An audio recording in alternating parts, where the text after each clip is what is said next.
Camera man सब देखिए 1-24। देखिए सुभाष यादव जो है लालू यादव पर हमला करते हैं और जो तेजस्वी यादव जो घोड़े पर बैठे हुए हैं उनको घोड़ा को जो है रोकने का प्रयास किया जा रहा है। उसी के पर हमला करते हुए सारिका पासवान क्या कुछ बोल रहे हैं वीडियो सुनिए। देखिए यूपी में ये कोई पहला मामला नहीं, इसके पहले भी आपने देखा होगा हाथरस कांड जो हुआ था, उसमें किस तरीके से बच्ची का बलात्कार, हत्या और उससे भी जघन्य तो देखिए कि बच्ची की लाश को दिन दहाड़े जला दिया गया। और यूपी में क्राइम का तो कुछ कहना नहीं है। भारतीय जनता पार्टी शासित जितनी भी राज्य है वहां पे अगर आप क्राइम ग्राफ निकाल के देखें, एनसीआरबी की रिपोर्ट ही आप देख लेना। अगर हम कहेंगे तो लगेगा कि विपक्षी बोल रहे हैं, आप एनसीआरबी की रिपोर्ट निकाल कर देखें तो सबसे ज्यादा अगर किन्हीं पे प्रहार हुआ है तो वो बच्चियां हैं, दलित हैं। और लॉ एंड ऑर्डर की स्थिति तो लगभग हर जगह खराब है। तो ये तो योगी जी का राज्य का जो दुर्दशा योगी जी ने किया है वो सब देख रहे हैं, सारी जनता देख रही है, पूरे देश की जनता देख रही है। यूपी पुलिस का कहना है कि बच्ची सुसाइड करी। नहीं, यूपी पुलिस कुछ भी कह सकती है। आपने देखा होगा कि वहाँ हाजत में एक टोटी पे लटक करके मृत्यु हो गई। एक मतलब हाजत में बंद थे किसी की मतलब टोटी, सोचिए वो नल कितना छोटा होता है और उससे भी आपको मतलब आत्महत्या कर लिया उसने। हाँ?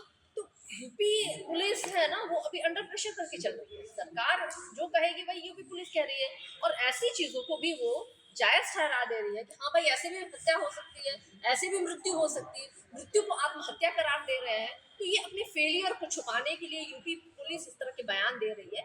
लेकिन हम सब जान रहे हैं, बिहार की और देश की पूरी जनता जान रही है कि सबसे ज्यादा अगर लॉ एंड ऑर्डर और क्राइम है तो वो यूपी में है। और वहाँ की सरकार, वहाँ की पुलिस के संरक्षण में वहाँ के अपराधी जो है अपराधों को अंजाम दे रहे हैं। अगर बच्ची सुसाइड ही करी थी तो आनंद फानंद में पुलिस को लाश जो है मतलब जला दिया, तो यही तो मैं कह रही हूँ, हाथरस उसके में भी मैंने यही परिजन हुआ को था। क्यों नहीं सौंपा अगर वो सुसाइड ही करी थी। हाथरस कांड के दौरान भी यही हुआ था कि किसी तरीके से भी जांच को अवरोध भी किया उन्होंने और जांच करने के बाद सच्चाई सामने ना आ जाए ये भी उनका डर था, जिसके कारण कि दिन दहाड़े उनकी लाश को जलाया गया। और अभी भी जो घटना उन्होंने किया है उसी हाथरस कांड को उन्होंने दोहराने का काम किया है। तो मुझे लगता है कि यूपी के लोग और यूपी की पुलिस जिस तरह के यूपी के लोगों का तो पुलिस के प्रति विश्वास तो खत्म हो ही चुका है, लेकिन अभी जिस तरीके से यूपी में लॉ एंड ऑर्डर की स्थिति है मुझे लगता है ये निहायत ही अफसोसजनक है और शर्मनाक भी है कि इस तरीके से बच्चियों के साथ अन्याय हो रहा है और उनकी मृत्यु और उनकी हत्या के बाद उनकी लाशों को भी आनन फानन में जला दिया।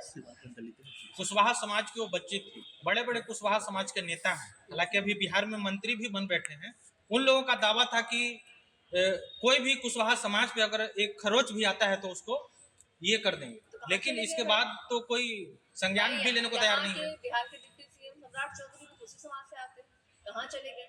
भाजपा में इतने सारे कुशवाहा नेता भरे पड़े हुए हैं, जदयू में इतने सारे कुशवाहा नेता हैं, तो खरोच तो छोड़ दीजिए ना, मार करके तो हत्या कर दिया गया उसको। तो कहाँ है वो? कहाँ उनकी? मैंने तो नहीं सुना कि किसी एक व्यक्ति ने भी जा करके वहाँ पे सांत्वना देने का भी काम किया हो। तो मुझे लगता है कि अपनी जमीर की गुलामी इन्होंने भारतीय जनता पार्टी के समक्ष रख दी है और जिनका जमीर ही गुलाम हो जाए तो फिर उसके आगे कुछ बचता नहीं है। लेकिन दुखद है, अफसोसजनक। सारिका जी, सुभाष यादव ने लालू यादव की बची हुई इज्जत को तार तार करते हुए तेजस्वी का जो घोड़ा दौड़ रहा था उस पर ब्रेक लगाने की कोशिश की है। ये गलतफहमी है और मुझे लगता है कि तार तार करने की सुभाष जी की वो मुझे नहीं लगता है कि उन्होंने अपनी वो हैसियत भी बचा के रखी है। और बिहार की जनता जान रही है कि किस तरीके से इन लोगों ने लालू जी के शासनकाल में लालू जी के शासनकाल को बदनाम करने की कोशिश की है। वो अभी दिख रहा है, साफ दिख रहा है, जिसको कि तेजस्वी यादव जी ने बहुत ही मुश्किल से साफ किया है, धोआ है ऐसे लोग को दूर रख करके। और ये जिस तरह की बयानबाजी करते हैं कि पॉलिटिकल बयानबाजियां तो फिर भी एक हद तक समझ में आता है, लेकिन सुभाष यादव जी ने उनकी कई ऐसे स्टेटमेंट है जो फैमिली को लेकर के है। और फैमिली का कोई व्यक्ति अगर अपने ही परिवार, अपनी ही बहन, अपने ही भतीजों के खिलाफ अगर इस तरह के बयान मतलब वसूली करने के लिए उस समय लालू जी के वो दोनों हथियार थे। अब जब वो कह रहे हैं कि भैया ऐसा किया था हमने बहनोई के अंदर में, तो आप लोग को बुरा लग रहा है। हमें क्यों बुरा लगेगा भाई? आप स्वीकार कर लीजिए ना, जा करके आप स्वीकार कर लीजिए कि आपने किया है।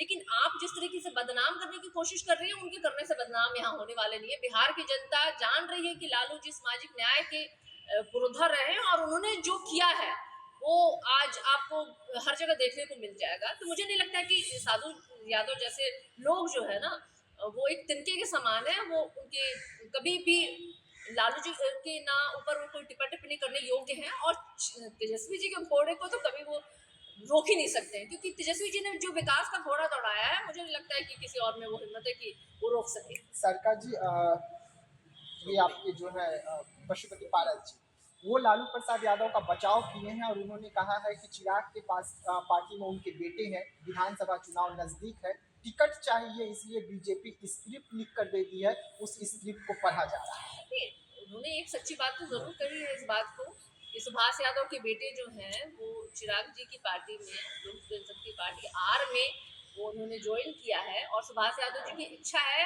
कि वो पुनः जो कहते हैं ना, वो जो शासनकाल वो उन्होंने जो किया है वो लाना चाहते, जो नहीं आने वाला है। तो इस तरह की बयानबाजियां उनकी बिल्कुल ही राजनीति से रोत है। लेकिन मैंने कहा कि अगर वो पॉलिटिकल बयान दे रहे हैं तो वो तब तो है, डाइजेस्टिव है, लेकिन जिस तरीके से परिवार पे उन्होंने बयान दिए हैं तो मुझे लगता है वो बहुत ही उनकी जो कहते हैं ना विकृत मानसिकता और मतलब एक तरह से कंजर्वेटिव माइंडेड होने का उन्होंने परिचय दिया। आरजेडी प्रवक्ता सारिका पासवान को जो कह रहे हैं कि जितने भी लोग हैं लालू प्रसाद को बदनाम करने की कोशिश कर रहे हैं, लेकिन कहीं ना कहीं तेजस्वी यादव जो हैं अब उनको जो है जो गंदगी को है साफ करने में लग गए हैं। तमाम खबर देखने के लिए एक न्यूज़ 24 बने रहे। धन्यवाद।